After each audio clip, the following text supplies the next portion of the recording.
This is the first time Little Sponge has left the water. His whole body becomes extremely dry, like a dehydrated fish. This is also the first time he meets Sandy. At that time, Little Sponge had just arrived in Bikini Bottom. While catching jellyfish, he suddenly heard a sound from a distance. A mysterious creature was trapped in a large seashell. Little Sponge flipped through the encyclopedia and learned it was a squirrel. When he tried to help, he was accidentally swallowed by the shell. Sandy, with her superb karate skills, directly knocked the shell flying. Karate happens to be what Little Sponge loves too. After asking, he finds out Sandy came from the surface. She needs an air helmet to stay under the sea. To impress Sandy, he tells a lie about loving air. The more air, the better. Can't get enough of that air. So Sandy invites him to her house tomorrow. Little Sponge looks calm, but he's actually panicking.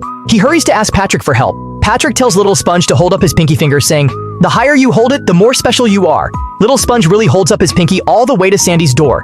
As the surrounding water is drained, Little Sponge is wrapped in air for the first time. Hearing the noise, Sandy rushes to open the door. Little Sponge feels something's wrong here. At this moment, SpongeBob still wants to be brave, but the truth is...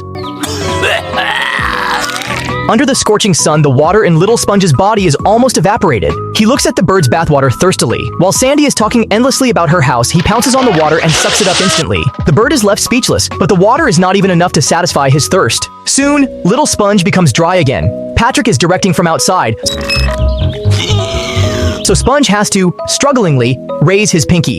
Every minute is a torment. But the old man Sponge still talks tough. When Sandy goes to arrange flowers, he tries to escape, but the door won't open. Little Sponge returns to the table. Sandy prepared ice water for the flowers. It's a deadly temptation.